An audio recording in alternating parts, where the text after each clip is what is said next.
नमस्कार. श्री स्वामी समर्थ. आई अंबाबाईचा उद्यापासून आपल्याला नवरात्रीची सुरुवात होत आहे. नवरात्रीत अवश्य पाळा हे नियम. आई जगदंबाचा आशीर्वाद मिळेल व चुकूनही असे कामे करू नका. चला तर बघूयात. नवरात्रीत काही गोष्टी करणे निषेध व वर्ज्य मानले गेले आहे. नवरात्रात व्रताचरण कालावधीत नखे केस कापू नयेत असे म्हटले जाते. कोणाशी मोठ्या आवाजात बोलू नये. वाणीवरती संयम आणि शांत ठेवावी. खोटे बोलू नये. तसंच कोणाचाही अनादर करू नये असे सांगितले जाते. तसंच आंघोळीच्या पाण्यात नीम आणि गुलाबजल मिसळलेले उपयुक्त मानले गेले आहे.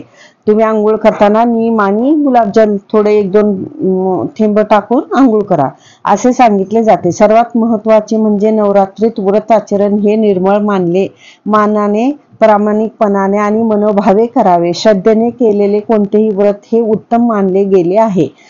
देव व भक्तीची देव हा आपला भक्तीच्या भुकेचा असतो असे म्हटले जाते. त्यामुळे यश संभावना व्रत आचरण करावे. व्रताचरण कालावधीत भक्तिभाव अत्यंत महत्वाचे असते.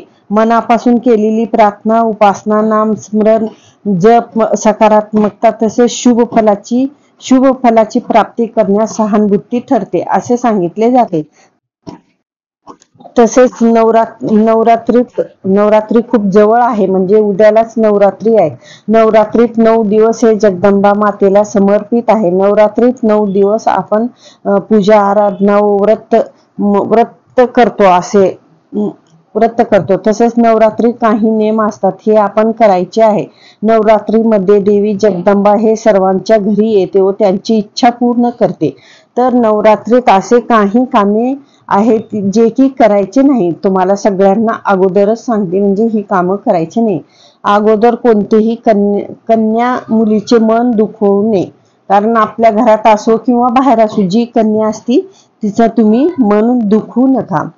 कारण की ही आपण नवरात्रीत मध्ये कन्या पूजन करतो व तिला खीर प्रसादात देतो. म्हणून नवरात्रीमध्ये कन्येचं मन दुखवू नये.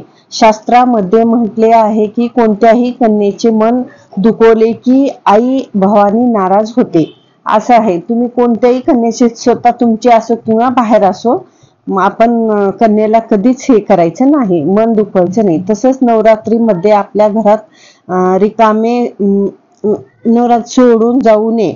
नवरात्रीत तुम्ही कसं आहे, घर रिकामे सोडून जाऊ नका. म्हणजे घरी कोणी असायला पाहिजे.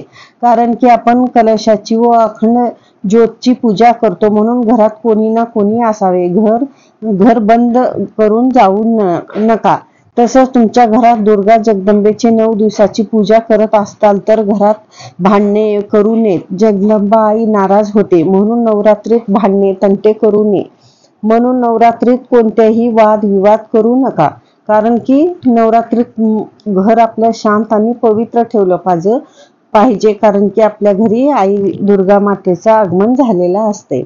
तसंच रामचरित्र मानस मध्ये म्हटले आहे की जेथे सुमती तेथे संपत्ती. म्हणून वादविवाद टाळावे. तसंच तुमच्या घरात कुणी पण उपास करू दे किंवा तुम्ही पण केला तर शुद्ध होऊन स्वयंपाक करा व फराळ तयार करा. नवरात्रीमध्ये केस कापू नयेत. तसेच नवरात्रीमध्ये जे 9 दिवस उपवास करतात त्यांनीही कोणते पण कातडी वस्तू वापरू नयेत. म्हणजे नवरात्रीत तुम्ही 9 दिवसाचा उपवास असलं तर कातडी वस्तू वापरू नका. जसे की बेल्ट म्हणा, तुमची पर्स म्हणा, असे तुम्ही वापरायचे नाही. कमरेचे बेल्ट, जॉकेट, कातडीची वस्तू वापरू नये, पण वापर करू नये. तसेच असे म्हटले जाते की नवरात्रीमध्ये जागरण पण करावे, दिवसा झोपणे टाळावे व तसेच ब्रह्मचारीचे पालन करावे व तसेच स्वच्छ कपडे घालावे व नवीन घातले तर पण चालते. म्हणजे जे तुमच्याकडे असले नसले तरी नवीन जरी तुम्ही कपडे घालत असताल पूजेच्या वेळेस तर ते पण चालेल. तसेच नवरात्रीत उपवास करत असला तर कोणतीही व्यसन करू नका. 9 दिवस नवरात्रीचे हे 9 दिवस तुम्ही सगळे छोटे उपाय पालन करा. म्हणजे नवरात्री तुम्ही उपवास जर करत असला तर कोणतेही व्यसन पाळू नका. असं आहे. हे कसं आपले छोटे उपाय पालन करा. आई जगदंबाचे आशीर्वाद सदैव तुमच्या सोबत राहू दे. सर्व मंगल मांगले शिवे सर्वार्थ सार्थिके शरण्ये त्र्यंबके गौरी नारायणी नमोस्तुते. श्री स्वामी समर्थ.